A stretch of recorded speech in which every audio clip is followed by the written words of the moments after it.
"Get your hands off that chair." Carter Hale's voice sliced across the ballroom as he grabbed the man by the shoulder and shoved him sideways. A champagne glass slipped from the man's hand and shattered across the marble floor. Vivian Hale wrinkled her nose. Disgusting. She leaned back as though the air itself had changed. "He smells like he doesn't belong anywhere near this table." The man steadied himself. He did not raise his voice. "I was invited to sit here." "Invited?" Carter laughed. "Who invites someone like you to a table like this? You should be outside parking cars, not touching our silverware." Vivian lifted one hand toward security. "Get him out of the VIP section. He's making everyone uncomfortable." The man remained composed. "I have my invitation." Carter stepped closer. "Stop talking." Then he shoved him again. Harder this time. "People like you don't get to argue at this table." The black man straightened his jacket. He bent down, gathered the larger pieces of his broken glass, set them carefully on a nearby tray, and walked away without another word. No one in that ballroom understood what had just happened, and no one sitting at that table could have imagined what was coming next. Earlier that evening, Marcus Turner stood in front of the mirror inside his one-bedroom apartment in Harlem. He adjusted a navy suit he had owned for 6 years. No luxury label, no expensive pocket square, no diamond cufflinks, just a clean, well-fitted suit and a simple watch his mother had given him before she died. It was an old Timex. The face was scratched. The leather strap had softened over the years from long work days and late nights. His mother, Elaine Turner, had worked the night shift as a nurse at Baltimore General for 27 years. She raised Marcus alone. No child support, no family fortune, no safety net waiting beneath them if things went wrong. Only long shifts, careful budgeting, and a kitchen table where she taught him how to read the financial pages of the newspaper while other children played outside. Marcus did not attend an Ivy League university. He did not have a trust fund. His last name opened no doors. He attended a state college on a partial scholarship and earned a degree in finance. After graduation, he spent his first 5 years sleeping on a fold-out couch in his cousin's living room while studying for his chartered financial analyst exams. He failed twice. He passed on his third attempt. By the time he was 30, Marcus had launched Turner Crest Capital with $40,000. It was every dollar he had managed to save after 7 years of working 16-hour days at a mid-sized brokerage firm. At first, almost nobody believed in him. A black man from Baltimore. No family pedigree. No old money connections. No country club membership. 12 banks rejected his loan applications. He pitched 23 investment firms. All 23 said no. Marcus kept going. He started looking where everyone else refused to look. Small technology companies, founders with brilliant ideas but no access, immigrants, single mothers, college dropouts who could build remarkable software but could not get past the first meeting with traditional investors. Marcus invested early. He stayed patient. He held through difficult markets. He refused to panic when everyone else did. Within 8 years, Turner Crest Capital was managing $400 million in assets.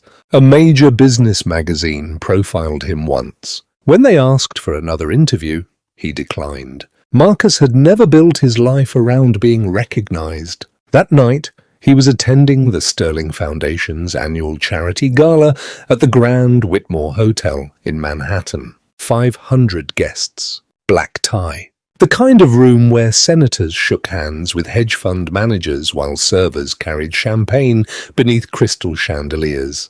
The kind of event where charity, power, image, and social performance all sat at the same table. Marcus had been invited because he was the platinum sponsor. His name appeared in the printed program. It appeared on the official seating chart. It was engraved on a crystal plaque waiting backstage. He would later be recognized in front of the entire ballroom. But the people seated at table 1 did not know that yet. The Grand Whitmore Ballroom was built for excess. 14 crystal chandeliers hung from a ceiling decorated with gold leaf. The carpet was thick enough to swallow footsteps. Servers in white gloves moved between tables carrying expensive champagne and carefully arranged appetizers. The air smelled of orchids, perfume, polished marble, and the quiet confidence of people accustomed to being treated as important. At the center of the room sat table 1, the VIP table, 8 seats closest to the stage. The most important donors were placed there. Marcus Turner had been assigned seat 3. Among the expected guests were Carter and Vivian Hale. Carter Hale was 51 years old. He was the co-founder and chief executive of Ascend Dynamics, an artificial intelligence company that had already burned through $90 million in venture capital. The company now desperately needed a $200 million Series C investment to avoid collapse. Carter wore a $12,000 Brioni suit, a rose gold Rolex Daytona, and the permanent expression of a man who had spent most of his life believing the world would eventually give him what he wanted. He grew up in Greenwich, Connecticut. Old money, private clubs, tennis lessons, summer homes. He had rarely been told no by anyone he considered important. Vivian Hale was 48. She was the chief operating officer of Ascend Dynamics and Carter's wife of 19 years. She wore a custom Valentino gown and emerald diamond earrings worth more than many people's cars. Vivian collected status the way some people collected art. She entered every room ranking people by wealth, influence, clothing, and usefulness. Together, Carter and Vivian knew their company depended on one mysterious investor. Their chief financial officer had been negotiating with him for months. They had never met him. They did not know his name. They only knew that without his money, Ascend Dynamics might not survive. Marcus arrived at the gala wearing the same navy suit he had adjusted in his apartment. He checked his coat, took a glass of sparkling water, walked to table 1, found seat 3, sat down, opened the program, and began reading quietly. Later, Carter and Vivian entered the ballroom. Carter noticed Marcus before they reached the velvet rope. He caught Vivian by the arm.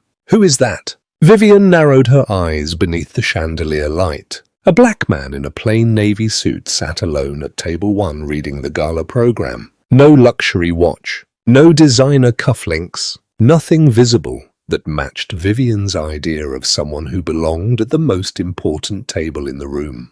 "Maybe he's lost," she said. She straightened her gown. Then the two of them crossed the ballroom. Carter walked with the easy confidence of someone who had never doubted his right to occupy any space he entered. Vivian followed beside him, already studying Marcus for signs that confirmed what she had decided. Marcus looked up as they approached. He gave them a polite smile. "Good evening." Carter did not smile back. He stood over Marcus, blocking part of the chandelier light. "You're in our seats." Marcus glanced at the place card. "I don't believe I am." He lifted it slightly. Seat 3. Marcus Turner. Carter did not even look at the card.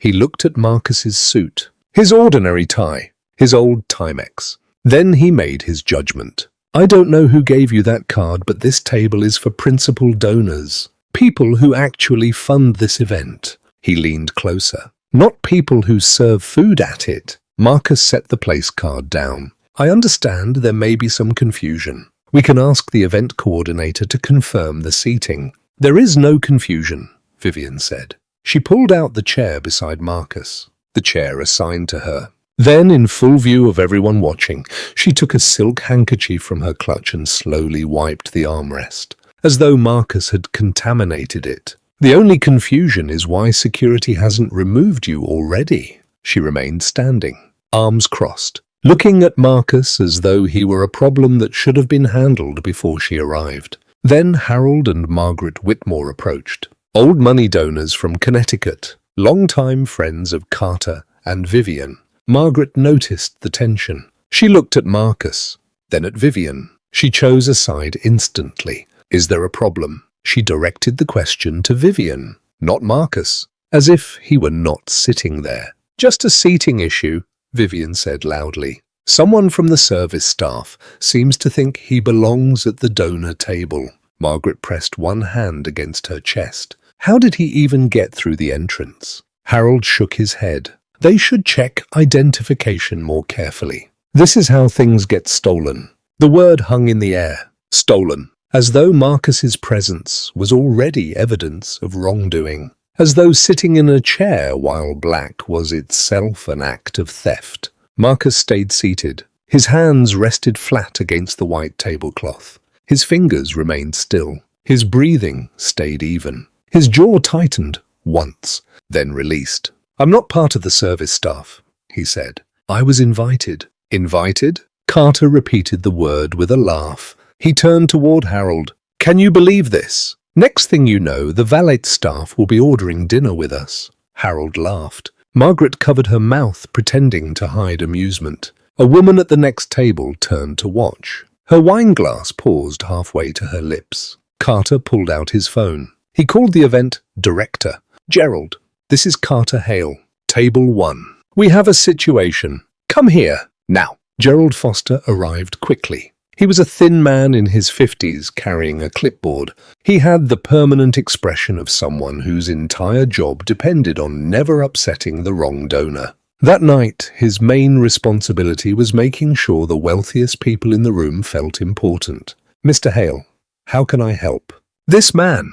Carter pointed at Marcus without looking at him. "He's sitting in the VIP section. He doesn't belong here. Handle it." Gerald looked at Marcus, then down at the seating chart. His finger moved across the names. His face changed. Recognition, then concern. He knew exactly who Marcus was. But Carter was not watching Gerald. He was watching Vivian. Vivian was watching Marcus. Marcus was watching no one. "Mr. Hale, I believe there may be a misunderstanding." "Gerald." Carter's voice dropped. Low, controlled. "I've donated $300,000 to this foundation over the last 4 years.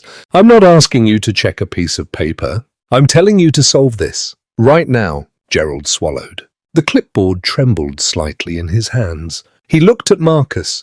His face said what his mouth would not. "I know who you are. I know you belong here. I know this is wrong, but I'm afraid." "Sir," Gerald said carefully, "perhaps you would consider moving to another table temporarily, just to avoid further tension." Carter cut in. "He's asking you to move, so move, unless you want security to carry you out." Vivian laughed. "Carry him out? That might be more dignity than he deserves." Marcus looked at Gerald. He saw the fear. He understood the calculation happening behind the man's eyes. Gerald was not cruel in the way Carter was cruel. He was something else. A coward. Someone who knew what was right, measured the cost of doing it, and decided the truth was too expensive. "Which table?" Marcus asked quietly. Gerald's shoulders dropped with visible relief. "Table 14. It's a comfortable table near the garden terrace." Table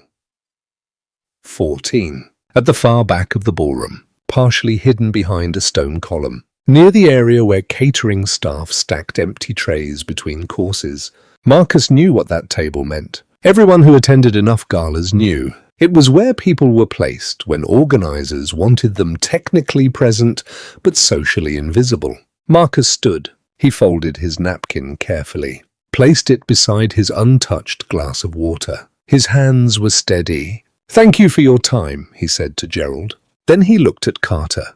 Their eyes met. Carter expected anger, embarrassment, a lowered head, the posture of someone publicly humiliated and desperate to disappear. Instead, Marcus gave him stillness. Complete stillness. The kind that made the space around table 1 feel suddenly colder. Then Marcus walked away. His footsteps disappeared into the thick carpet. He passed tables filled with people who had watched the entire exchange. Nobody spoke. Nobody stood. Nobody asked whether the man being removed actually belonged there, because no one knew who he was, and no one cared enough to find out. Behind him, Vivian finally sat down. She ran her palm across the armrest one more time. Finally, she said, "Now we can enjoy the evening like civilized people." Carter adjusted his Rolex. "Some people simply don't understand where they belong." Harold nodded.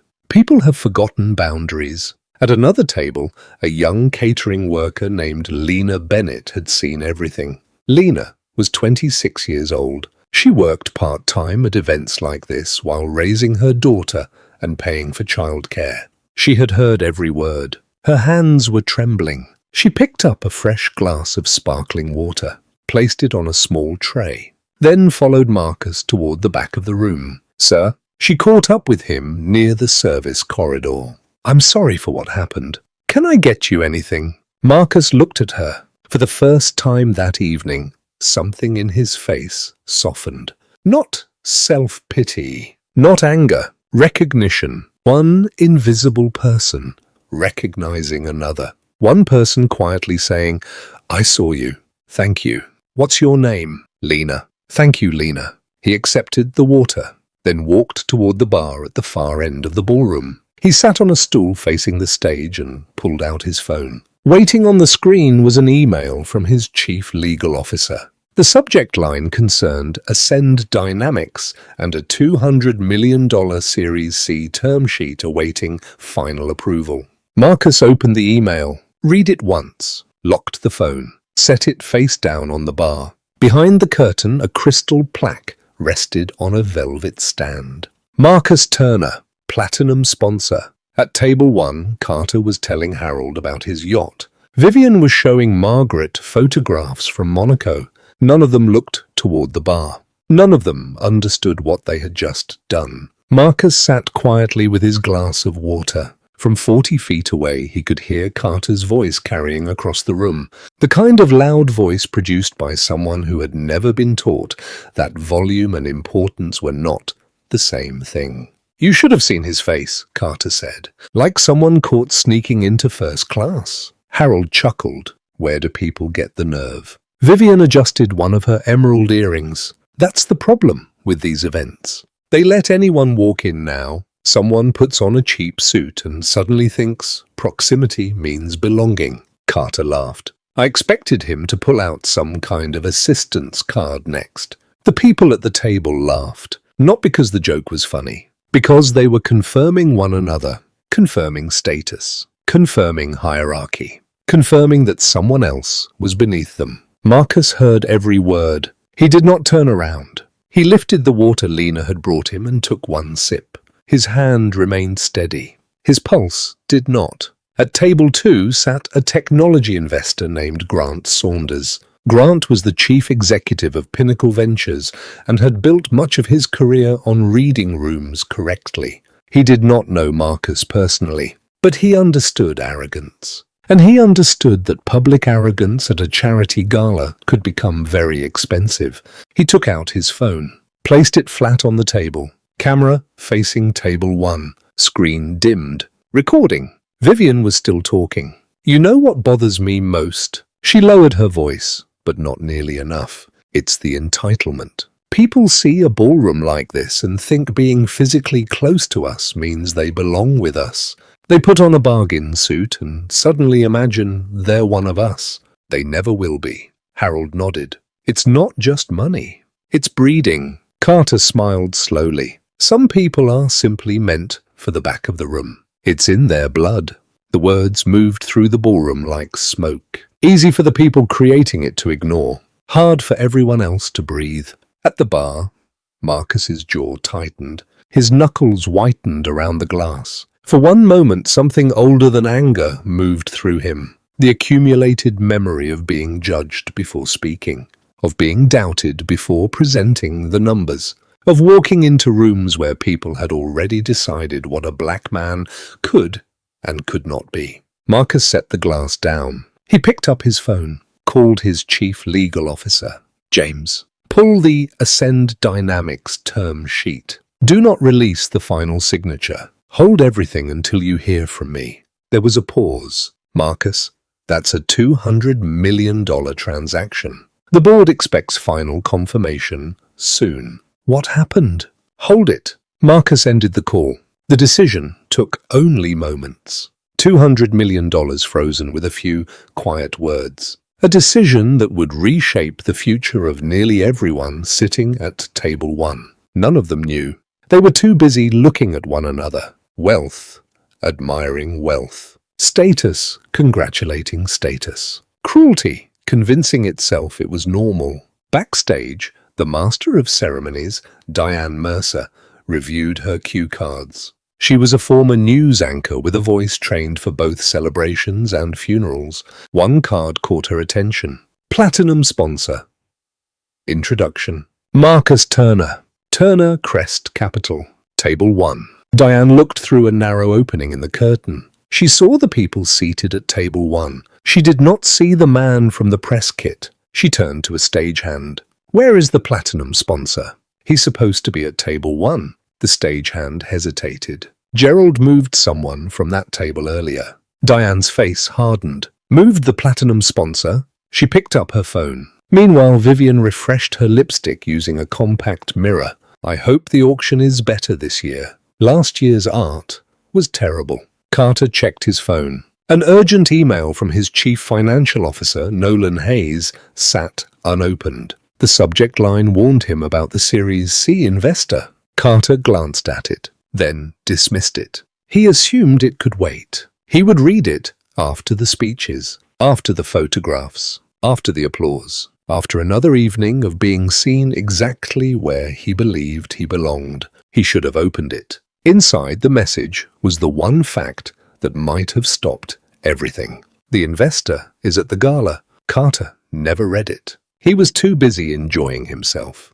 too busy retelling the humiliation of a man he had judged by skin color, clothing, and appearance. At the service entrance, Lena Bennett had finished part of her shift. She kept looking toward the bar. Something about Marcus stayed with her. The calm, the refusal to break. The way he had absorbed humiliation without surrendering his dignity. Lena had worked many high-end events. She had seen wealthy people. Most of them performed power loudly. Marcus was different. His power lived in his silence, and that silence made her wonder who he really was. On stage, the production team finished its final checks. A spotlight swept across the podium. Behind the curtain, the crystal plaque waited. Marcus Turner, platinum sponsor. At table 1, Carter continued talking about his yacht, a 60-foot azimuth named the Ascendant. Vivian showed Margaret more photos from Monaco. They did not look toward the bar. They did not notice Grant Saunders' recording. They did not ask themselves whether the man they had removed had a name worth remembering. Then the ballroom lights dimmed. Conversation softened. Guests turned toward the stage. Diane Mercer stepped into the spotlight. "Ladies and gentlemen, welcome to the Sterling Foundation Charity Gala."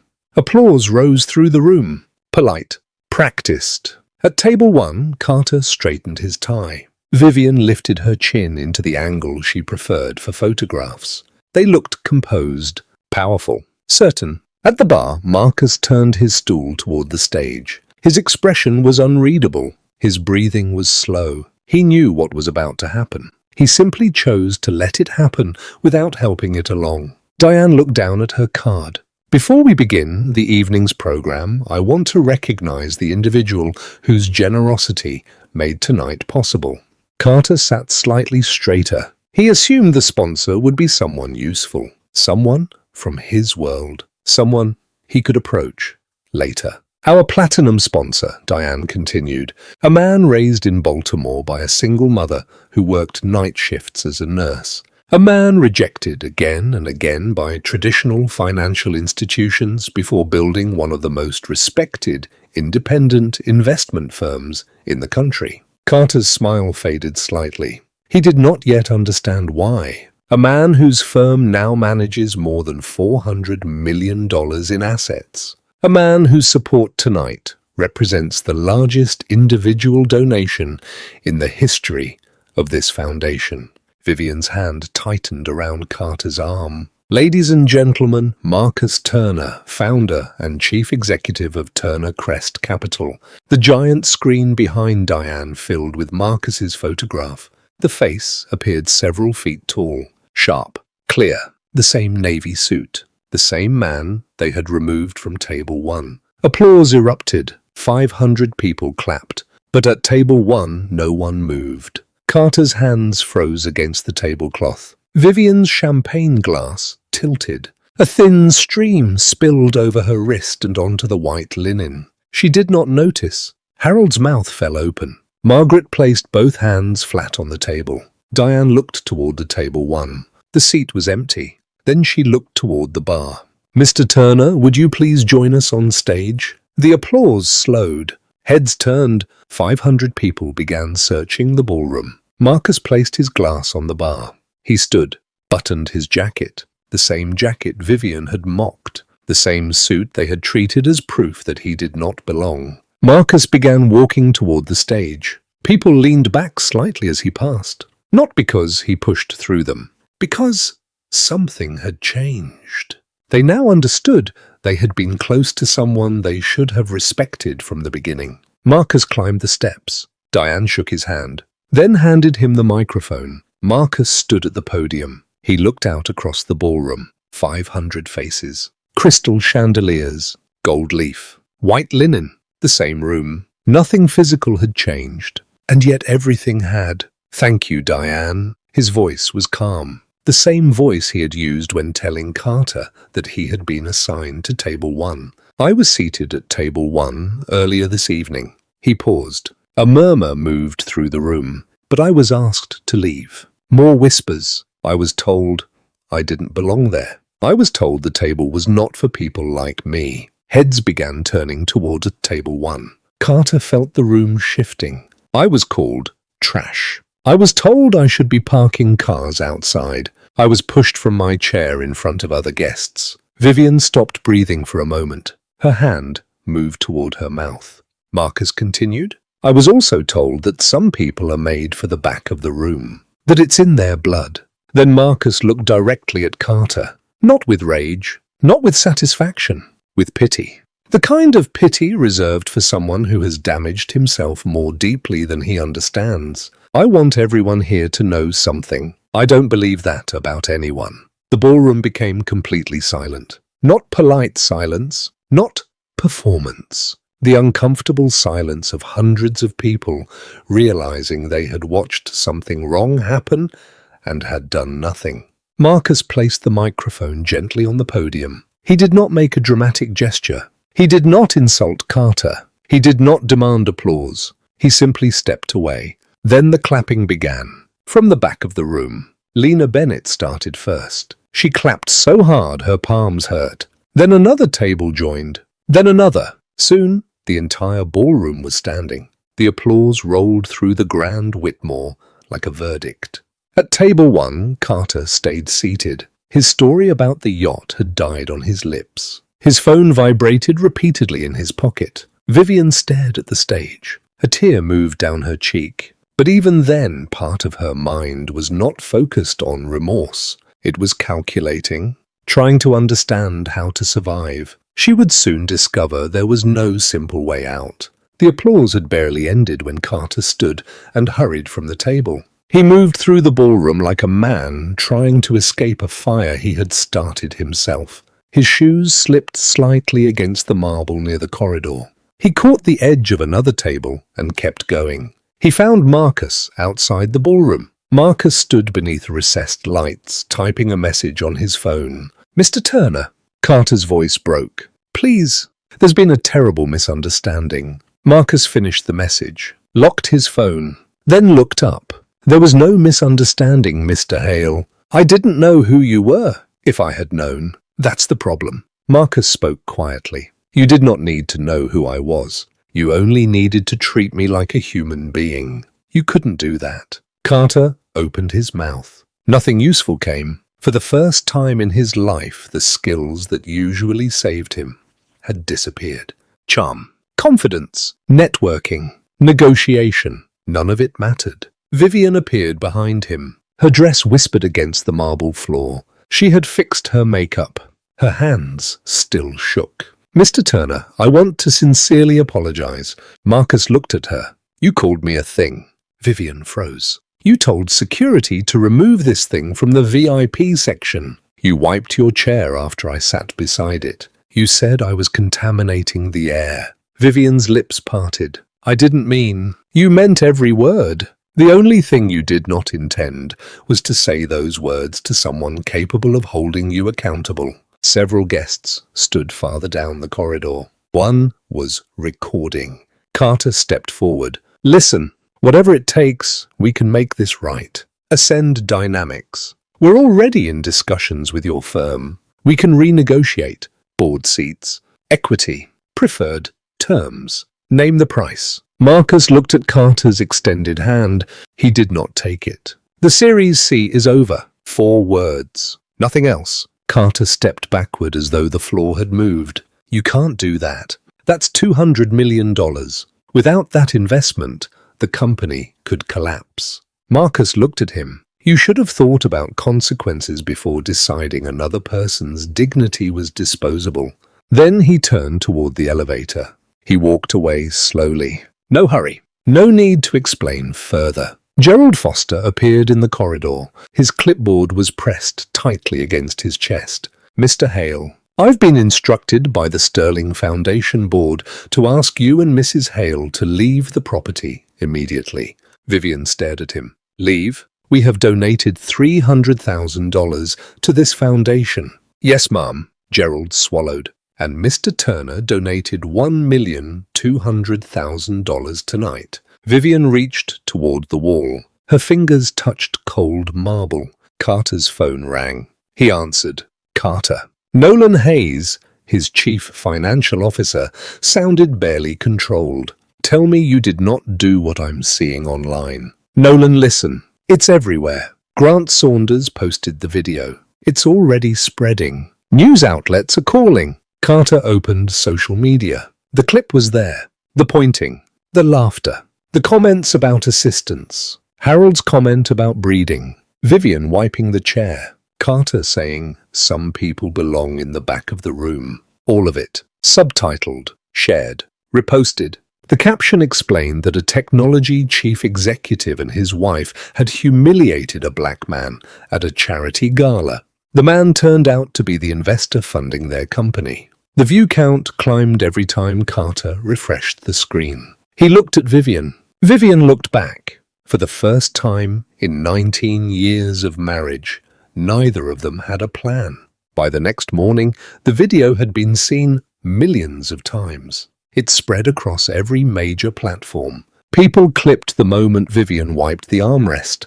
Others focused on Carter's words about who belonged in the back of the room.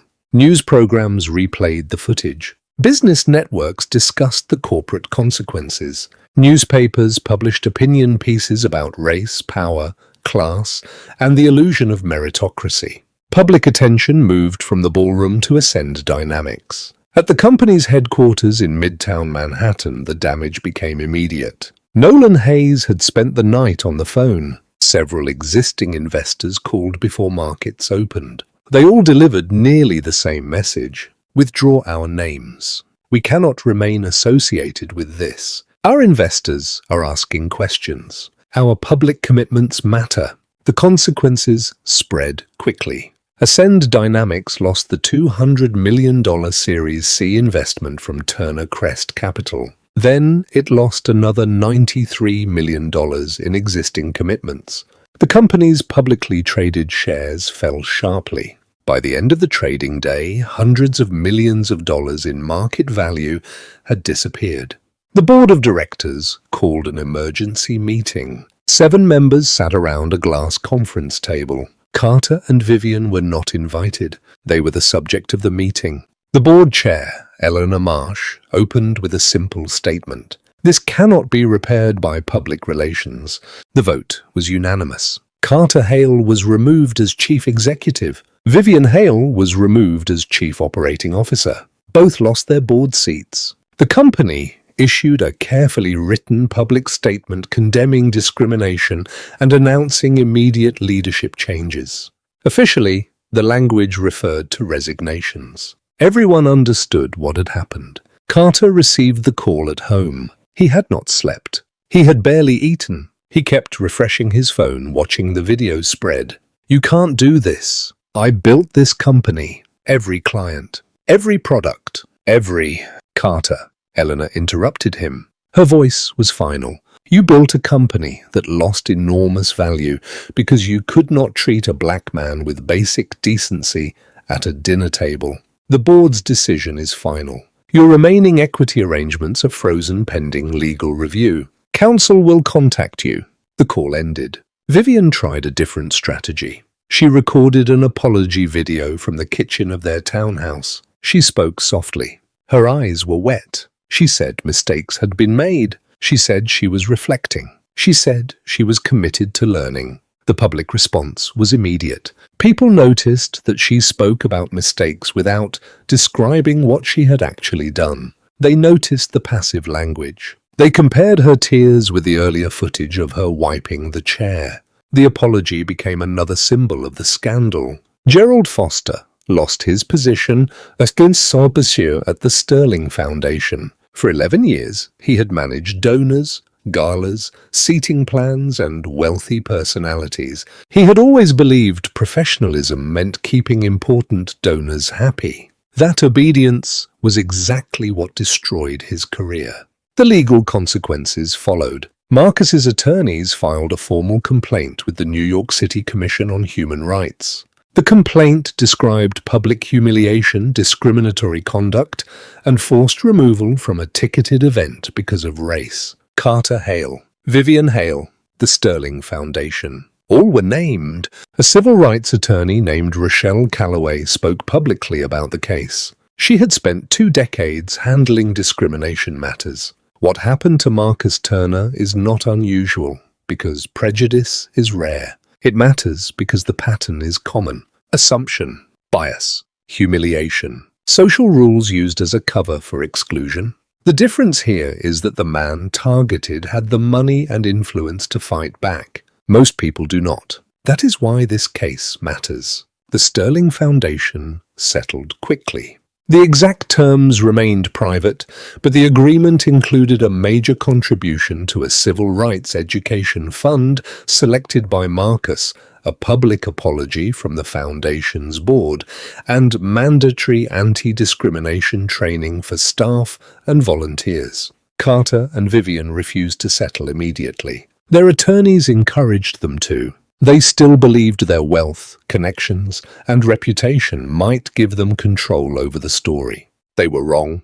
The commission ultimately ruled against them. Financial penalties followed. The public record became permanent. And the public judgment had already formed the moment Grant Saunders pressed record. Months later, Marcus Turner stood at a podium inside a packed university auditorium. Students, faculty, technology executives, journalists. Every seat was filled. Behind him hung a banner announcing the Turner Bridge Fund. The fund contained $50 million dedicated to black and brown founders building technology companies. No elite pedigree required. No inherited network. No country club connections. Only a serious idea, a strong plan, and the willingness to work. Marcus had built the fund in only a few months. He used capital from his own portfolio, brought in several co-investors, hired a team of 12. Every person on that team had experienced being told no by institutions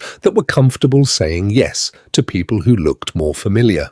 Marcus looked out across the audience. He did not read from notes. When I was 24, I brought my first business plan to a bank in Baltimore. The loan officer barely read the first page. He looked at me, looked at the plan, and told me to try something more realistic. The room was quiet. I pitched 22 more times after that. 22 more versions of number. Not always because the plan was bad, sometimes because the person holding the plan did not look like the person decision-makers expected to see. Marcus paused. Months ago, I was pushed out of a chair at a charity gala. I was told I did not belong. I was told I should know my place. He looked down briefly, then back at the audience. I do know my place. It's here, building the table.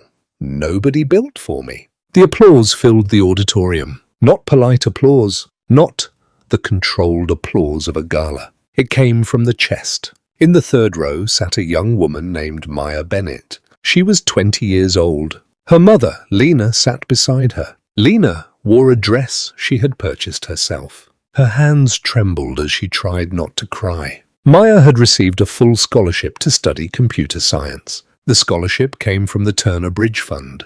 When the letter arrived, Lena read it again and again before believing it. Then she sat on the kitchen floor and cried. Maya was now studying artificial intelligence ethics. She had recently written a paper about bias in automated decision systems. Its title asked a simple question: who gets a seat at the table? The wording was not an accident. Marcus had not yet read the paper. Eventually, he would. And when he did, he would sit in the same Harlem apartment he had never felt any need to leave. He would hold the old Timex his mother gave him. He would think about Elaine Turner working night shifts so her son could sit at a kitchen table in Baltimore learning how money worked. Some people build empires because they want everyone to see them. Marcus built his because he remembered what it felt like to be invisible. Carter and Vivian Hale eventually divorced. Their Upper East Side townhouse sold for far less than they had once expected. Carter found consulting work at a smaller firm. His name gradually disappeared from major industry events. Not because people were still shouting about him. Something worse happened. People stopped caring. He became irrelevant. Vivian published a memoir about privilege and self-reflection. It sold modestly. Reviews were mixed. Many readers felt she understood what she had lost better than she understood the harm she had caused. Ascend Dynamics survived. Under new leadership, the company restructured. Its new chief executive was Patricia Wells, a black woman from Detroit with 15 years of experience in enterprise artificial intelligence. She secured new investment, rebuilt trust, improved operations. The company eventually returned to growth. The irony was obvious to everyone. And that is where this story becomes larger than the shock of a powerful investor being insulted at a charity gala. The most important question is not whether Carter and Vivian deserved the consequences that followed. The more important question is what would have happened if Marcus Turner had not been Marcus Turner. What if he had really been the valet Carter assumed he was? What if he had been part of the catering staff? What if he had been an ordinary guest who saved for months to attend? What if no plaque backstage carried his name? What if no $200 million investment depended on his signature? Would anyone have stood up? Would Gerald have corrected Carter? Would the people at the neighboring tables have spoken? Would the room have cared? That is the part worth thinking about. Marcus received justice because he had power. He had wealth. He had lawyers. He had influence. He had the ability to freeze a transaction worth $200 million with one phone call. Most people who are humiliated do not have those tools. Most people who are judged before speaking do not have a foundation waiting to recognize them from a stage. Most people who are told they do not belong cannot change the financial future of the person insulting them. And they should not have to. Human dignity should not depend on hidden power. Respect should not become available only after someone's title is revealed. Kindness should not be a gamble based on the possibility that the stranger in front of you might secretly be important. That would miss the entire point. Marcus deserved respect before anyone knew who he was. He deserved it when Carter thought he was staff. He deserved it when Vivian looked at his ordinary watch. He deserved it in a 6-year-old suit. He deserved it before anyone knew about Turner Crest Capital. He deserved it before anyone knew about the donation. He deserved it simply because he was a human being sitting in a chair where he had every right to sit.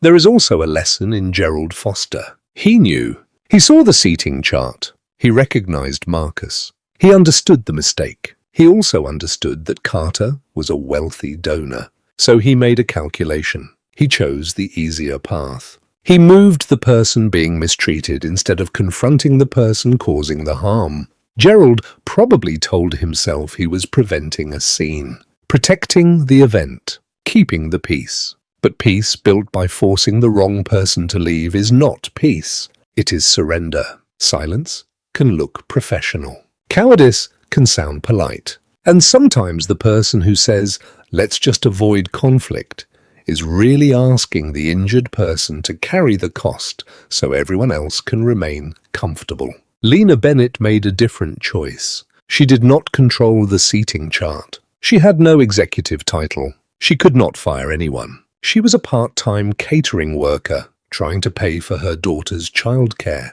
But she saw what happened, and she chose to walk after Marcus. She offered him a glass of water. She told him she was sorry. It was a small act, but small acts matter when someone has just been made to feel invisible. Lena could not reverse the humiliation. She could not erase Carter's words, but she could say, without needing a speech, "I saw you. You still exist. You still matter." Grant Saunders made another choice. He recorded, not to create entertainment, not to chase attention. He preserved evidence. That recording meant the powerful people involved could not later reshape the story into a harmless misunderstanding. It captured tone, words, laughter, gestures, the handkerchief, the comments about breeding, the certainty with which people at table 1 believed they were entitled to decide who belonged. Evidence matters because memory can be challenged. Truth can be minimized.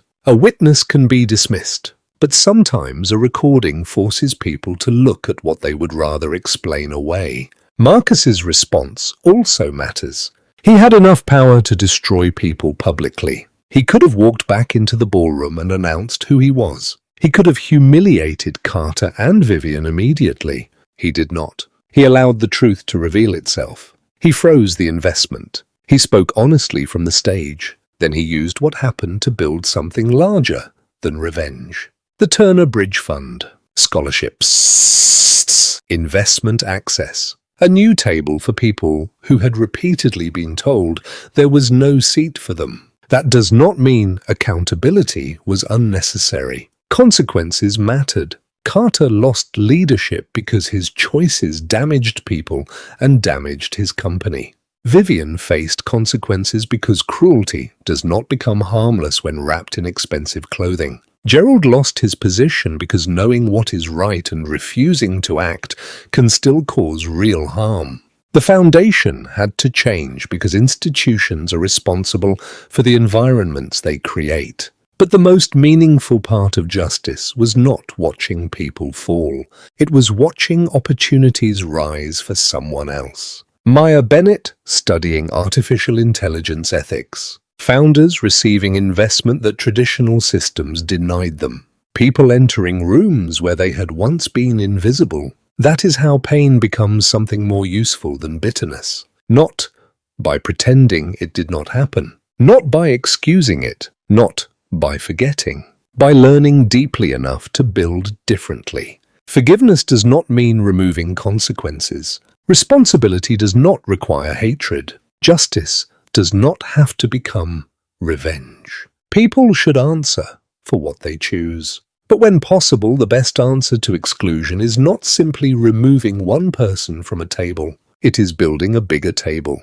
So ask yourself honestly, if you had been sitting nearby that night, what would you have done? Would you have spoken? Would you have asked to see the seating chart? Would you have told Carter to stop? Would you have stood beside Marcus? Would you have stayed silent because the people causing the harm were wealthy and powerful? Maybe the answer makes you uncomfortable. That is okay. The point is not to pretend we are all heroes in stories we have never lived. The point is to prepare ourselves for the next real moment. Because injustice does not always arrive with a spotlight. Sometimes it happens quietly. At a restaurant, in an office, at a school, in a hotel lobby, at an airport, at a bank, at a table where everyone knows something feels wrong, but nobody wants to be the first person to say it. Courage can begin with one sentence. That's his seat. Let him speak. Check the list. Don't talk to him that way. I saw what happened. Sometimes one sentence changes the entire room. And sometimes kindness is even simpler. A glass of water, a seat beside someone, a quiet apology, a decision not to laugh, a refusal to treat another person's humiliation as entertainment. The deepest lesson here is not that Carter made the mistake of insulting a powerful man. The mistake was insulting anyone at all. No one should have to reveal wealth before being treated with dignity. No one should have to prove status before receiving basic respect. No one should have to become useful to us before becoming human in our eyes. Marcus's suit did not define him. His watch did not define him. His skin did not define his place. And his bank account did not create his worth. He already had worth before anyone in that ballroom knew his name. The same is true for the person serving the champagne, the person parking the cars, the person clearing the plates, the person sitting behind the stone pillar, the person nobody important seems to notice. Maybe real character is measured most clearly in those moments. How do we treat people when we believe they cannot help us? How do we speak to someone when we think they have no influence? How do we behave when nobody powerful is watching? That is where kindness becomes real.